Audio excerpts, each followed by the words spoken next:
எப்போதும் தீண்டி ஊச செய்யக்கூடிய பெரு புண்ணியப்பேறு பெற்ற சிவாச்சாரியர்களே, இன்றைய விழாவினுடைய தலைவர் அவர்களே, எங்களது பிரதேச செயலகத்தினுடைய உதவி பிரதேச செயலாளர் அவர்களே, மாவட்ட கலாச்சார உத்தியோகத்தர் அவர்களே, மேடையில் வீற்றிருக்கின்ற ஏனைய பெரியவர்களே, எங்கள் நூலாசிரியர் ஏகோவாசாமி ஐயா அவர்களே, அவருடைய பாரியார் அவர்களே, இங்கே வரவேற்பு செய்த நண்பன் முரளீஸ்வர் அவர்களே, கதப்புன கலசம் பஞ்சலிங்கம் அவர்களே, இங்கு இருக்கக்கூடிய பெரியோர்களே, சான்றோர்களே, உங்களை எல்லாம் இந்த நேரத்திலே வணங்குவதில் பெரும் மகிழ்ச்சி அடைகின்றேன். இந்த முத்தம்மை புராணத்தினுடைய அறிமுகம், நயப்புரை என்ற 2 விடயங்களாக எனக்கு தரப்பட்டிருக்கிறது. உண்மையில் இந்த நூலை நான் பலமுறை வாசித்து வியந்த பல விடயங்களை இங்கே கூறியிருக்கிறேன். ஒரு விடயத்தை நான் முதலே கூறிவிட்டு அப்பால் செல்கிறேன். இன்று இந்த நூலை எழுதக்கூடியவர்கள் கோபாலசாமி ஐயாவை போன்ற ஒரு சிலர் தான் இலங்கையில் இருக்கிறார்கள் என்ற விடயத்தை முதல்ல நான் சொல்லிவிட வேண்டும். அப்படி இந்த நூலில் என்ன சொல்லப்படுகிறது என்ற விடயத்தை பார்க்க வேண்டும். முதல்ல நான் ஒரு விடயத்தை சொல்ல விரும்புகின்றேன்.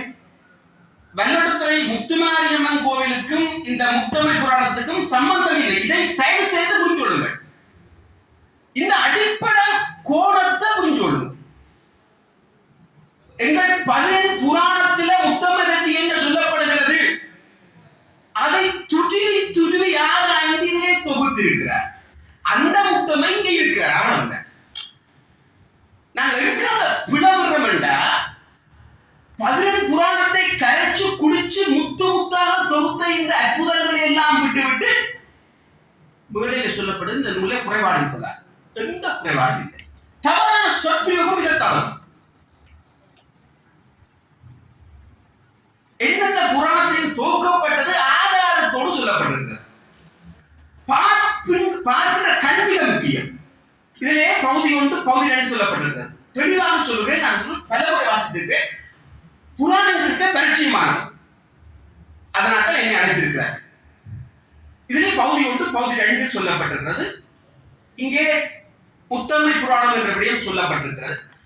தயவு செய்து நான் சொல்லுகின்ற பக்கங்களை நீங்கள் எடுத்து பார்த்தால் உங்களுக்கு தெளிவு பிறக்கும்.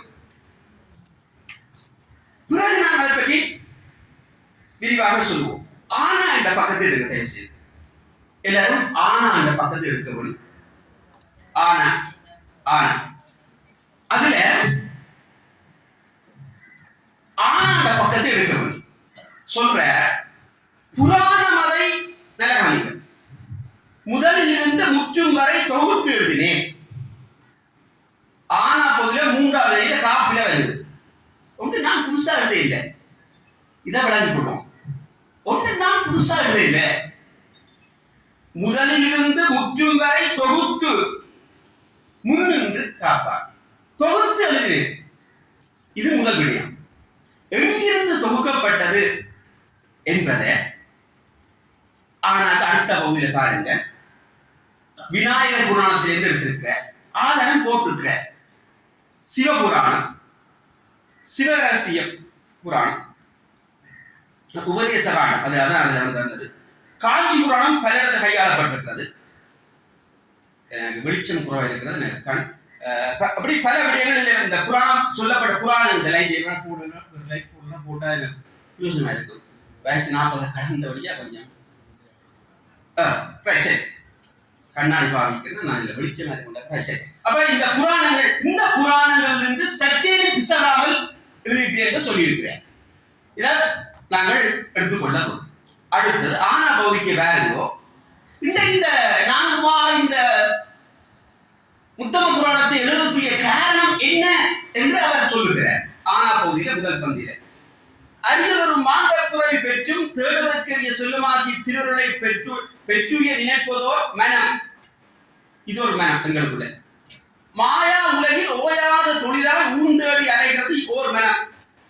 ஊனுக்கு மிஞ்சி பொருளோட நினைக்கிறது இன்னொரு மனம். இப்படியாக புகழ்தேட நினைப்பது ஒரு மனம். ஆனால் இறையடி சேர நினைப்பதில்லை. நினைத்தாலும் அதற்குரிய அறிவை பெருக்குவதில்லை. அறிவை பெற்றாலும் ஞானம் பெறுவதில்லை. இவையெல்லாம் நிறைவேற இதை தேடும் போது இறையை தேடும். இதற்காகத்தான் இந்த நூலை இந்த சமூகத்தில் நான் முன்வைக்கிறேன் என்றதை சொல். ஒவ்வொரு மரங்களும் ஒவ்வொன்றை தேடிக்கொண்டிருக்கிறது. ஆனால் இறைய தேடுவாரில்லை, இதய தேடுகிறார்கள். இதய தேடுவது இறைய தேடுகிறார். இதற்காகத்தான் இதை வைக்கிறேன் என்ற விடயத்தை சொல்லியிருக்கிறேன். இது முதலாவது விஷயம். இரண்டாவது விஷயம், அவரே சொல்லுகிற, அதுக்கு அடுத்தடுத்த தட்டுங்க சொல்ற, இந்த புராணத்தை நான் எழுத இன்னொரு காரணம், அண்ணாயிமார் ஊர் வழியை காத்தால் முத்து போடுவார்கள், காத்தல் முத்து போடுவார்கள். அந்த அண்ணாயிமாருக்கே முத்துமாரியனுடைய வரலாறு தெரியாது, பலருக்கு தெரியாது. அந்த சிந்தனை கொடுத்து அப்படியே அப்பா மரவழி அப்ப பேரன் மரவழியாக பாடமாக்கி சொல்லுவாரு தவிர அந்த முத்துமாரியுடைய உண்மையான சம்பவங்கள் என அவர்கள் மரவழிப்பட்டவர்கள். இந்த புராணத்திலே வருகின்ற ஆழமான தத்துவார்த்தமான செய்திகளை அவர்கள் உணரவில்லை. எனவே இதுவும் ஒரு காரணம் என்று தன்னுடைய அந்த உரையிலே அடுத்த பக்கத்திலே தெளிவாக சொல்லியிருக்கிறேன். இவ்வளவுதான் அதுக்குரிய அவருடைய உரையிலே இருக்கக்கூடிய முக்கியமான விடயம். அடுத்த விடயம், இந்த முத்தன்மையுடைய வரலாறு எங்க தொடங்குகிறது? இரண்டாம் பக்கத்தை பாருங்க, தயவு செய்து இரண்டாம் பக்கத்தை பார்க்கணும். இந்த முத்தனுடைய வரலாறு எங்க தொடங்குகிறது? கைலாயத்திலே தொடங்குகிறது. அதுக்கு நீங்க ஓராம் பக்கத்தை வர வேண்டும். ஓராம் பக்கத்தை திருக்கையங்கள் சிவனார் மனம் விழுந்திருந்த பார்வதி தேவிக்கு சிவமூர்த்தியின் ஓராம் பக்கம், சிவமூர்த்தியின் ரட்சிப்பில் சங்க ஏற்பட சர்வான்மாக்களுக்கும் படிகளுக்கும் பெருமானாய் விளங்குவர் நான் சிவபெருமான். நான் சிவில் அடைத்து மறைத்து வைக்கும் சிறு ஜீவனுக்கும் படிகளந்து வைப்பாரா? இந்த உமாதேவிய சின்ன சிமிழ்ல ஒரு எறும்பை அடைச்சு போட்டு கைலாயத்தில் நடக்குது. இது பெரிய புறத்தில் இருக்கிறது, கந்த புறத்தில் இருக்கிறது, எல்லா புறமும் இருக்கிறது. இதை தொகுத்து கொண்டு வந்து இங்கே வைக்கிறார். அப்ப உமாதேவிய இந்த சிமிழ்ல எறும்பை வச்சுட்டு சிவன் எப்படி இதற்கு படிகளப்பார் பாவம் என்று சிந்திக்கிறார். கல்லுக்குடிருக்கும் தேரைக்கும் வாழ்வளிப்பதாகிய கர்த்தனாகி சிவனா இந்த சிமுளுக்கு இருக்கும் எறும்புக்கு வாழ்வளிக்க மாட்டார். அங்கிருந்து தொடங்குகிறது இந்த முத்தம்மை புராணம். இவ்வாறு தொடங்குகிற பொழுது சிவன் யோசிக்கிறார், இந்த எறும்பை சிமிழை அடைத்த பார்வதிக்கு ஒரு சாபம் கொடுக்க வேண்டும், ஒரு சாபம் கொடுக்க வேண்டும் என்று சிந்திக்கிறார். அவர் என்ன சாபம் கொடுக்கலாம் என்று சிந்திக்கிற பொழுது அப்படியே கதை அடுத்த கட்டத்திலிருந்து நைமிசாரத்துக்கு வருகிறது. அடுத்த அழகு நைமிசாரணியம். நல்லா கவனிங்கோ. உமாதேவியாருக்கு ஒரு சாபம் கொடுக்க வேணும் என்பதான் கைலாயத்தை தொடங்குகிற இந்த முத்தம்மையினுடைய சரித்திரம். வல்லிடத்துல தொடங்க இல்லை, அதுக்கு இதுக்கும் சம்பந்தமே இல்லை. நன்றாக வாசித்து பாருங்கள். இவ்வாறு கைலாயத்திலிருந்து வருகின்ற இந்த அம்மை இங்க குடியிருக்கிறார். இதான் சொல்லப்பட்ட விடயம். அடுத்தது, இந்த நைமிசாரண்யத்துல எப்படி இருக்கும்? இந்த நைமிசாரண்யம் என்ன? சிவபுராணம் பெரிய புராணம் படிப்பவர்களுக்கு நைமிசாரண்யம் தெரியும். ஆனால் இந்த நைமிசாரண்யத்தினுடைய அற்புதம் என்னென்று அங்கே பதிலிருக்கு. அது சொல்லப்படவில்லை. கந்தபுராணத்திலே வருகிறது, 30 ஆண்டத்திலே வருகிறது நைமிசாரண்யம். சிவராத்திரி புராணத்தில் வருது நைமிசாரண்யம். இந்த நைமிசாரண்யம் என்றால் என்னென்றா 4ஆம் பக்கத்துல 5ஆம் பக்கத்துல விரிவாக சொல்லுவேன். உண்மையில எனக்கு வியப்பு என்னண்டா, இந்த நைமிசாரண்யத்தில் இருக்கிற இந்த அற்புதங்களை எங்க எப்படி தேடி எடுத்த? கந்த புராணத்துக்கு பயன் சொல்லுகிறவர்கள் இங்க இருக்கிறார்கள், சிவராத்திரி புராணத்துக்கு பயன் சொல்லுகிறவர்கள் இங்க இருக்கிறார்கள். இந்த நைமிசாரண்யத்தினுடைய புராணங்களுக்கு அடிப்படை நைமிசாரண்யம். அங்குதான் இந்த நைமிசாரண்யம் தொடங்குகிறது. எல்லா புராணங்களும் நைமிசாரண்யம் முதல் கட்டமாக இருக்கு. அதாவது முனிவர்கள் தவம் செய்வதற்காக ஒரு இடத்தை சொல்லுங்கள் என்று பிரமதேவரை கேட்கிறார்கள். நாங்கள் தவம் செய்ய வேண்டும், ஒரு இடத்தை சொல்லுங்கள் என்று பிரமதேவரை கேட்கிறார்கள். பிரமதேவர் தான் ஒரு தர்ப்பை எடுத்து சுத்தி போட்டு சக்கரத்தை எரிஞ்சு விடுகிறார். இந்த தர்ப்பை எங்க போய் நிற்கிறதோ அங்கே நீங்கள் தவம் செய்யுங்கள் என்று இந்த பிரமதேவர் சக்கரத்தை கூட்டி விடுகிறார், தெப்பையில சுத்தி போட்டு. அது போய் நிற்கிற இடம் தான் நைமிசாரண்யம். இவ்வளவு தான் பெரிய உடம்பு இருக்கிறது. 5ஆம் பக்கத்திலே சொல்லுவார் பாருங்கள், இந்த நைமிசாரண்யம் பயந்த தருக்கள் மரங்கள், புண்ணிய நதிக்கரைகளும் சுனைகளும்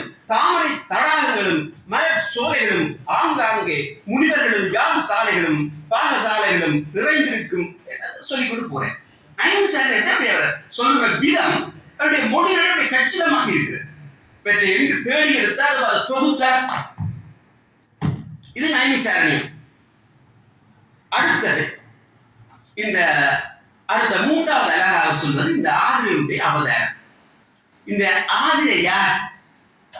இந்த ஆதிரை பிறகு எவ்வாறு அழைக்கப்பட்டாள், பிறகு எவ்வாறு மாறுதவியானாள், பிறகு எவ்வாறு முத்துமாரியானாள் என்ற வரலாறு இதிலே விரிவாக ஆய்வு செய்யப்படுகிறது.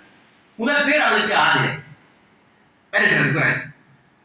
ஆதிரையினுடைய தாய் தந்தையர் ஒரு பெண் பிள்ளை இல்லை என்பதற்காக தமிழ் 6ஆம் பக்கத்தில் வருகிறது. ஆதிரை அவதாரம் 6ஆம் பக்கத்தில் வருகிறது. 6ஆம் பக்கத்தில் நன்றாக பாருங்கள். முதல் தொடங்குவது சிந்து நதியாகிய புண்ணிய தீர்த்த கரையிலே பாஞ்சால தேசத்து மன்னன் தருசில்வாகிய இதேடு என்பவனுக்கு ஒரு பொம்பளை பிள்ளை இல்லை. அவன் தவம் இருக்கிறான்.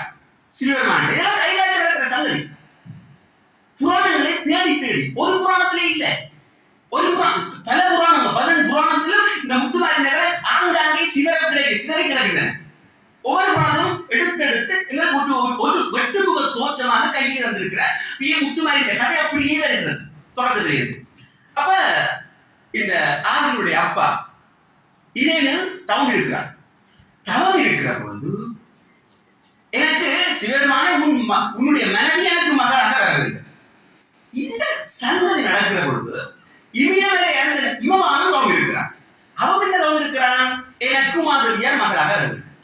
சங்கடம் பாருங்க, இமயமலை அரசன் இமவானும் தவம் இருக்கிறான். இது பெரிய பணத்தில் இருக்கிறது, கந்த பணத்தில் இருக்கிறது.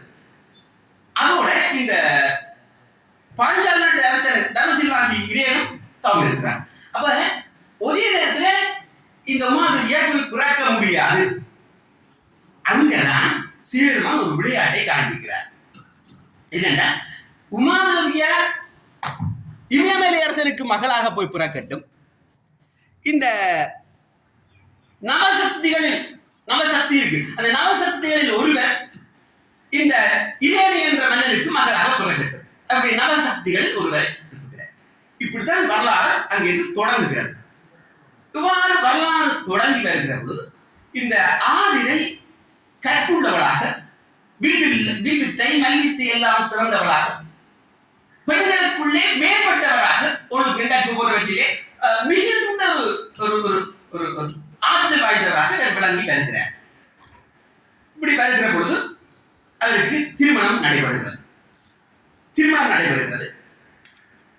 திருமணம் நடைபெறுகிற பொழுது 4 பிள்ளைகள் பிறக்கிறார்கள். இதனுடைய வரலாற்றை முதலில் சொல்லிவிடுகிறேன். 53ஆம் பக்கம் பாருங்க. 53ஆம் பக்கம் தயவுசெய்து 53ஆம் பாருங்க. நாங்கள் இந்த முத்தம்மனுடைய சுவடுகள் மிக விரிவாக இதான் முத்தம்மனுடைய இதான், அதாவது முத்துமாரி அல்லது மாரிமுத்து அல்லது முத்தம்மை என்று சொல்லப்படுகிறவருடைய இந்த வம்சாவளி இதான் சுருக்கமாக போடுறது. சுருக்கம்னு சொல்ற விட இது தேடி எடுக்க எத்தனையோ வருஷம், நான் நினைக்கிறேன் 30-35 வருஷத்துக்கு மேல இந்த கிடங்கு போகும். சிம்பிளா பார்த்து போட்டு போயா. இன்றைக்கு கேலி கூத்துகளுக்கு 100-150 போயினான். ஆனா காத்திரமான இப்படியான விழாக்களுக்கு 6 பேர் தான் கைது. அந்த 100 பேரை விட 6 பேர் சிறந்தவர். காவாலி கடைப்பிடிக்கு சடைச்சவையில் நல்லவருக்கு 4 விழா இருக்கு. பண்டிதான் கூட்டவர் சிங்கம் தனியா தான் இருக்கு. அப்ப இப்படியான விழாக்கள் இருக்கிறவர்கள் பெருமதி வாய்ந்தவர்கள். எனவேதான் நான் உங்களுக்கு சொல்லுகிறேன், இந்த 53ஆம் பக்கம் இருக்கிற இந்த முத்தமையினுடைய அல்லது இந்த ஆதிரையினுடைய வரலாறு எழுதப்பட்டது என்பது நீங்கள் ஒரு பக்கத்துல பார்க்கிறீர்கள். சத்தியமாக நான் புராணத்திலே ஆள முடியும் என்ற வகையை சொல்லுகிறேன். இது 30-35 வருஷங்களுக்கு மேற்பட்ட ஒரு ஆய்வாக இருக்கிற இந்த ஆய்வு நான் வேண்டுமென்றால் வாய்ப்பாரு. இது சாதாரண விடயம் அல்ல. மற்றவர்களுக்குள்ளாங்க எவ்வாறு இந்த முத்தம்மை வந்தாள் என்ற வரலாறு சொல்லப்படுகிறது. முத்தம்மனுடைய பிள்ளைகளை பற்றிய வரலாறு விரிவாக சொல்லப்படுகிறது. இவ்வாறு இருக்கிற பொழுது பெரிய ஆச்சரியம் என்னென்றா, பெரிய பெரிய வீர பெண்மணிகள் எல்லாரும் 6 ஆணால வஞ்சிக்கப்பட்டவர்களாக இருப்பார். இது உலக வரலாறு. வசனத்தை கவனிக்கணும். பெரிய உலகத்தில் உள்ள வீர பெண்மணிகள் எல்லாம் யாரோ ஒரு ஆணால வஞ்சிக்கப்பட்டவர்களாக தான் இருப்பார்கள். கண்ணகியாக இருக்கட்டும், சீதையாக இருக்கட்டும், திரௌபதியாக இருக்கட்டும், காரைக்காலமையாக இருக்கட்டும், எந்த ஒரு வீர பெண்மணியை பார்த்தாலும் பின்னுக்கு ஆணுடைய கோர பிடி இருக்கும், அசிங்க பிடி இருக்கும். அந்த பிடி என்பது அசைக்க முடியாது, பெரிய பிடியா இருக்கும். கண்ணகி படாத பாடா, கணவனோட 2 நாள் சந்தோஷமா இருந்திருப்பாளா? கும்பிடுறீங்க, கும்பிடுறீங்க, சந்தோஷமா இருந்திருப்பாளா? அந்த கதையை சொன்னா பிடிக்காது. முத்துமாரிய கும்புறியல், ஆனா அவருடைய வரலாறை சொன்னா விட்டவாரி. இதான் உண்மை. கண்ணகிய கும்புறேன், நானும் கும்புறேன், ஆனா அவருடைய வரலாறு, அவருடைய உருவத்துக்கு பின்னால் கோவலர்கள் சிரிக்கிறார்கள். விட்டுட்டு போன கோவலர்கள் அவளுக்கு பின்னால் சிரிக்கிறார்கள். கண்ணகிக்கு பின்னால், முத்துமாரிக்கு பின்னால் எத்தனையோ ஆண் அசிங்கங்கள் சிரிக்கிறார்கள். இவ்வாறு நல்லாக அடுத்த விஷயம் 10ஆம் பக்கம், தயவு செய்து 10ஆம் பக்கத்தை பார்க்கணும். 10ஆம் பக்கம் இந்த ஆதிரை அல்லது முத்துமாரி அல்லது முத்தம்மை என்று சொல்லப்படுகிற இந்த பெண் 10ஆம் பக்கம் 10ஆம் பக்கம் 4 புத்திரர்களையும் பெற்று சமதக்கினியார் கடவுள் பேர் ரேணுகா. இந்த முத்துமாரி அல்லது மாரியம்மனுக்கு பேர் ரேணுகா. நல்லா கவனிங்க. 10ஆம் பக்கம் மகாலயம் என்ற பகுதியில முதல் வரி, 4 புத்திரர்களையும் பெற்று சமதக்கினியார் ரேணுகா. காஞ்சி புராணத்திலே தோண்டி எடுத்துக்கிற இந்த விஷயம் தேடி போனது வியந்து போனதான். காஞ்சி புராணத்திலே பேர் போனது எங்கட மேல போய் சதாவராணி தான் காஞ்சி புராணத்தை அறிவிச்சார். அப்படி துறை போனவர்கள். வடமராட்சிக்கே உரியது காஞ்சி புராணம். அப்படி அதுல ஆழமா போயிருக்கிறேன். 4 புத்திரர்களையும் பெற்று சமதக்கினியாருடன் ரேணுகாதேவி இந்த முத்துமாரி சந்தோஷமாக வாழ்ந்து வருகின்ற காலத்தில் பாகம் வரப்புறான பவர் இல்லை. நல்லா கவனிங்க. அந்த இப்படி சந்தோஷமா இருக்கிறாங்க 4 பிள்ளைகள். முழுக்க நான் சொல்வதற்கு நேரம் காணாது. 16ஆம் பக்கம் பாருங்க. 16ஆம் பக்கம் 16ஆம் பக்கம் 16ஆம் பக்கம் 16ஆம் பக்கம் சரி நடுவில ஒரு நாள் பார்வதர் பெருவேடி நடாத்தும் வேளை மிருக வேட்டைக்கு வந்த கார்த்த வீரியார்ச்சுனன் இவன் தான் எங்களோட முத்துமாரிக்கு வீரனா வாழ முத்துமாரியில கண் வைக்கிறார். நல்லா கவனிங்க. 16ஆம் பக்கம் காஞ்சி புராணத்தில் தோண்டி எடுத்துக்கிற விஷயம். இது பெரிய பணத்துல இல்லை, கந்த பணத்திலும் இல்லை. கந்த பணத்தை கைச்சு பிடிச்சிருந்தா இங்க இருக்கிறாரு இருக்கும். இல்ல வருது பாருங்க. இந்த ஒரு நாள் பார்வதர் பெருவேடி நடாத்தும் வேளை மிருக வேட்டைக்கு வந்த கார்த்தவீரியன் அன்னிடம் வந்து சேர்ந்தான். குடிசைகளில் இருந்த முனி பத்திரிகளை நெறிமுறை வைத்து அவர்களை குறிவைத்து தனது சொல்லுக்கு அமையாதவரை துன்புறுத்தி வந்தார். அராள் கார்த்த வீரியாட்சி இவன் பல பெண்களை துன்புறுத்தி வருகிறான். துன்புறுத்தி வருகிற பொழுது இவ்வாறுடைய அடுத்த 17ஆம் பக்கம் அவன் தலையிலும் வருது. கார்த்திகரான் அவன் பேரே வருகிறது. அதான் அடுத்த 17ஆம் பக்கம். இவன் தான் எங்கட ஆதிரை அல்லது ரேணுகா அல்லது முத்துமாரி அல்லது முத்தம்மா என்று சொல்லப்படுகிற இந்த எங்கட 4 பிள்ளைகளை பெற்ற எங்கட கற்பு கரசியாகிய பெண் மீது கண் வைக்கிறான். இது புராணங்களில் சொல்லப்பட்ட விடயம். ஒன்றும் எங்கட ஏவால குமாரசாமியா எழுதியில்லை. புராணங்கள் இருக்கிற தோடி எடுத்த தேடி எடுத்த வரலாற்றை வரமுறையாக நெறிமுறையாக பகுத்து பிரித்து எழுதியிருக்கிறேன். இவ்வாறு அடுத்த பக்கம் 18ஆம் பக்கம் கடைசி பந்தி. கார்த்த வீரியாட்சன் தனக்கு நேர்ந்தவற்றை எல்லாம் மறந்தான். ரேணுதேவி மேல் ஆசை வைத்தான். நல்லா கவனிங்க, வசனத்தை கவனிங்க. 18ஆம் பக்கம் கடைசி பந்தி. ரேணுதேவி இந்த முத்துமாரி மேல் ஆசை வைத்தான். கவர்ந்து செல்ல நேரில் சென்றான். போச்சு கதை.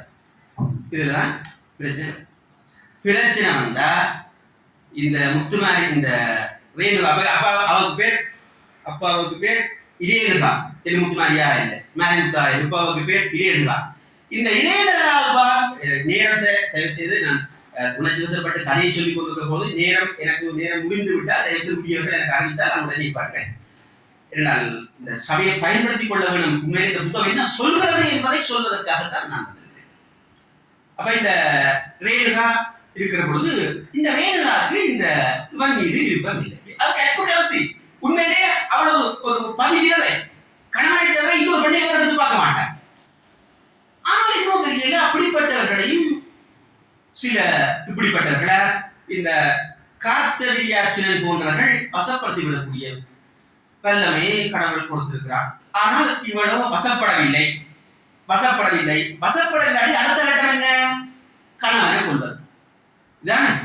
இதெல்லாம் அந்த காலத்தில் சொல்லப்பட இந்த காலத்தில் படம் எழுதுகிறது. கணவனை கொள்வது அது அடுத்த கட்டத்தில் வருகிறது. இவருக்கு 4 பிள்ளைகள் இருக்கிறது. இவருக்கு 4 பிள்ளை. அவருடைய வீரர் 4 பிள்ளைகளும் சேர்ந்து இவரை கொண்டு விடுகிறார்கள். அதுக்குள்ள இவளும் ஏதோ உடன்பாடோ அல்லது விருப்பமோ என்பதை இவருடைய இந்த முத்தம்மா இந்த ரேணுகானுடைய இந்த கணவன் முனிவர் அறிஞ்சு அவளை கொள்ளுமாறு 4 பிள்ளைகளையும் மறுபடி விடுகிறேன். இப்படிப்பட்ட உடல் இருக்கக்கூடாது. ஆனா உண்மையிலே அவள் உள்ளத்தினாலே இல்லை. ஆனா அவன் ஆற்றங்கரையிலே இவள் நீராடுகிற பொழுது அவனை சந்தித்து விடுகிறான். அவன் அப்படி வாரான் இப்படி வாரான் பெரிய மன்னனாலாம் வாரான். ஏதோ மனம் சஞ்சலம் அடைந்து விடுகிறாள் என்பது காஞ்சி படத்தில் சொல்லப்படுகிறது. ஐயாவும் சொல்லியிருக்கிறார். இந்த அம்மா அந்த முத்தம்மை சொல்லுகிறேன். அவன் முத்தம்மை ஆகவில்லை. ரேணுகாவா இருக்கிற அந்த சஞ்சலம் அடைந்து விடுகிறார். அந்த சஞ்சலத்தை கண்ட கணவன் கொள்வதற்காக 4 பிள்ளைகள் 3 பிள்ளைகளும் முடியாமல் போக கடைசி பரசுராம தான் அவளை கொல்வதாக. இது உண்மையிலே பெரிய ஆச்சரியம் வேண்டாம். நானும் தேடி இந்த பரசுராமன் தான் அவளை கொல்கிறார் என்ற விஷயத்தை நான் இதுவரை எந்த புறத்தில் இருக்கு என்பதை நான் சத்தியமாக அறியல. பெரிய ஆச்சரியம். நானும் தேடவில்லை. ஒரு மாதமாக இந்த 4வது பிள்ளை அவளை கொல்வ சங்கதி எங்க வருகிறது என்பதை இல்லாத நிச்சயமா எங்கேயோட இப்படி துருவி ஆராய்கின்ற போது துருவி புராணங்களை துருவுகிற போது எங்கேயோ ஒரு இடத்துல அதை கண்டெடுத்துக்க வாய்ப்பு இருக்கிறது. இவ்வாறு அந்த கடைசி பிள்ளையாகிய பரசுராமர் அவளை கொல்ல போகிற போது அவள் பேசுறாள். என்ன பேசுறாள்? அவளுக்கு அப்ப தெய்வத்தினம் வந்துடுது. அப்ப அந்த ரேணுகாலை இருந்து முத்துமாரியாக இல்ல மாரி முத்தாக மாரிதேவியாக மாறிவிடுத்தாங்க வந்துடுது. அப்போ அவள் சொல்றாள், நான் சிவனுடைய நவசக்திகளில் ஒருத்தி பேசுகிறாள். நான் சிவனுடைய நவசக்திகளில் ஒருத்தி. நீங்க ராம அவதாரத்தில் ஒருவர். மகாவிஷ்ணு அவதாரத்திலே பலராமன். நீ என்னை கொல்ல முடியாது மகனே என்று அவள் தெய்வாம்சத்தோடு பேசுகிறாள். இவ்வாறு பேசுகிற பொழுது இருக்கின்ற சங்கம் நடந்து விட்டது. இந்த கடத்தி செல்ல வந்த கற்பழிக்க வந்த அவருடைய அந்த 4 பிள்ளைகளும் இந்த முனிவரை கொண்டு விடுகிறார். கொண்டு விடுகிற பொழுது இவள் இந்த முத்துமாரி இந்த மாரி முத்து அல்ல இந்த வருகிறார். வருகிற பொழுது இந்த பிள்ளைகள் சேர்ந்து முனிவரை எரிக்கிறார்கள். இதை கேள்விப்பட்ட உடனே அந்த காலத்திலே அப்படித்தானே உடன்கட்டுகிறது. உடனடியாக இந்த முத்துமாரி இந்த மாரி முத்து உடனடியாக உடன்கட்டுகிறதற்காக ஓடி போறான். அதான் நெருப்புக்கு விழுகிற காட்சி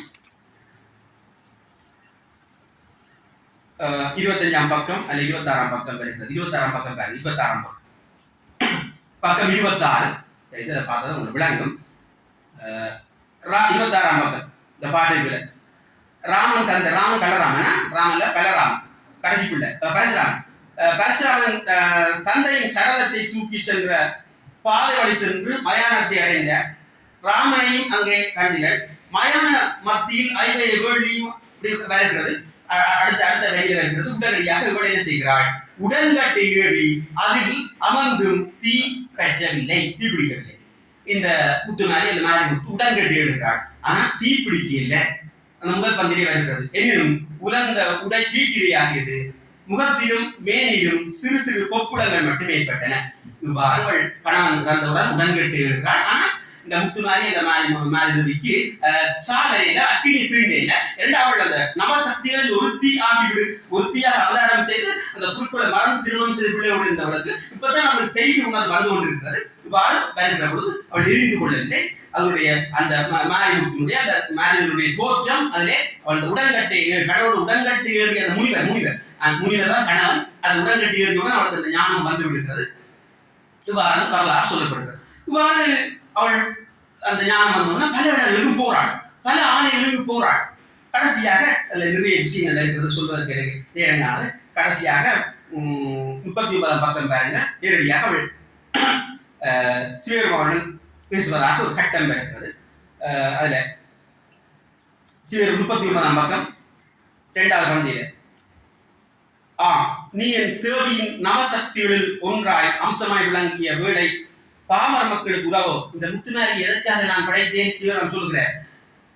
நீ பாமர மக்களுக்கு உதவ, பாமர மக்களுக்கு அனுமதிப்பதற்காக நான் உன்னை படைத்திருப்பேன் என்ற பொருள்பட அதிலே சிவராம் பேசி இந்த பூலத்தில் உள்ள பாமர மக்களுக்கு எல்லாம் நீ அன்பு கொடுத்து அவர்களுக்கு பக்தி செய்து அவர்களுக்கு வேண்டியவற்றை எல்லாம் கொடு என்று சொல்லி அதிலே இந்த நவசக்திகள் உருவாக்கிய முத்துமாரியை அல்லது மாரி தேவியை அல்லது முத்தம்மையை அனுப்புகிற கடைசியாக இந்த புராணம் அதோட வருகிறது.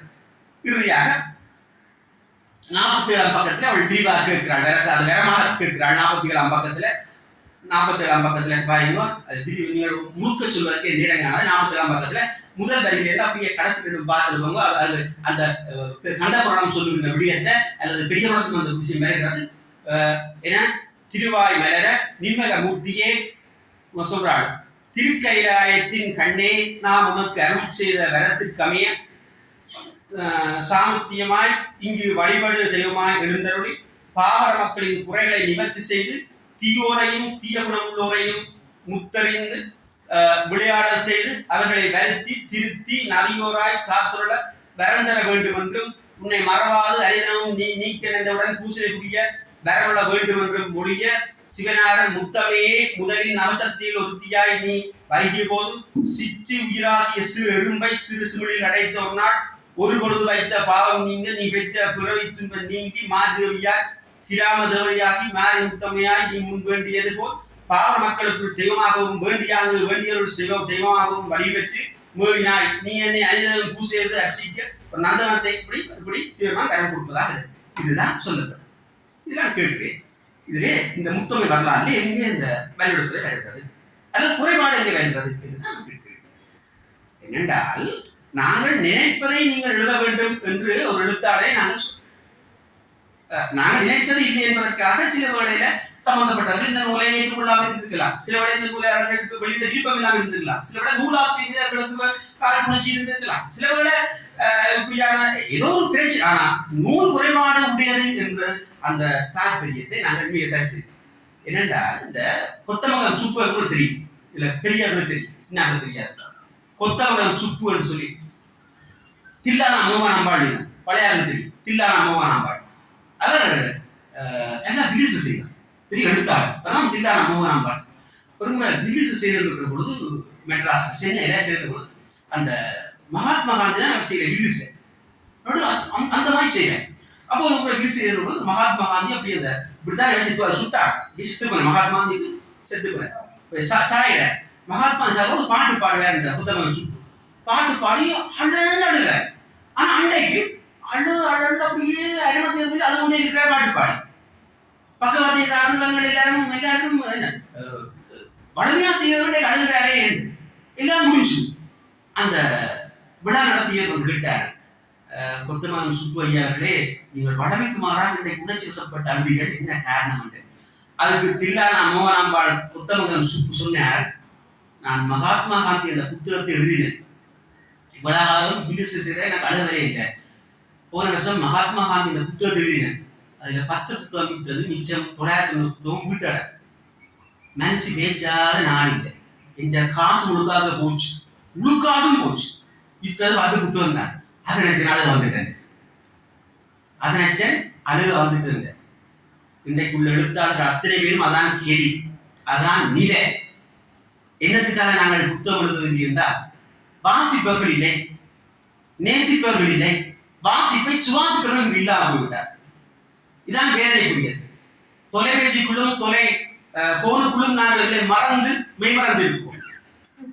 இந்த 12 புராணங்கள் சொல்லப்பட்ட இந்த முத்தமையுடைய வரலாற்றை அல்ல மாறினுடைய வரலாற்றை இவ்வளவு ஆழமாக பதிவு செய்து நுண் புலத்தோடும் நுண் அறிவோடும் மிக கச்சிதமாக இந்த வரலாற்றை தேடி தொகுத்து வரன்முறையாக தந்த இந்த கோபால சாமியா போன்றவர்கள் உண்மையிலேயே பாராட்டப்பட வேண்டியவர்கள். மாற்று கருத்துக்கிடவில்லை.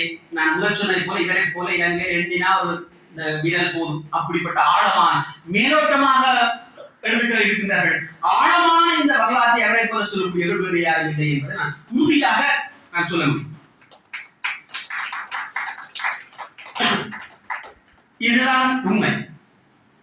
உண்மை பேசுகிறோம் துரோகியா. ஆனால் சொல்லத்தான் வேண்டும். அதோட இதுல இலக்கண சைவ வினாவிடையும் பின்னர் இணைக்கப்பட்டிருக்கிறது. அப்ப புத்தன புராணம் பற்றி தான் நான் பேச வந்திருக்கிறேன். பிற விஷயங்கள் பேசுவதற்கு நேரம் போதாது. நான் பேசினால் விரிவஞ்சி அகன்று விடுமோ, நீங்கள் பொன்னா நேரத்தை எங்களுக்காக ஒதுக்கி இந்த எழுத்துக்காக ஒதுக்கி இங்க வந்து இருக்கிறீர்கள். உங்களை மரியாதை செலுத்த வேண்டும். கற்றவர்கள் அலுவலக நிர்வாகிகள் இருக்கிறார்கள். அவர்களையும் நாங்கள் மதித்து வந்தவர்களுக்கு மரியாதை செலுத்த வேண்டுவதற்காக இதோட என்னுடைய உரையை நான் நிறைவு செய்ய விரும்புகிறேன். ஆனால் உண்மையில் இது என்னுடைய சுருக்கமான உரை.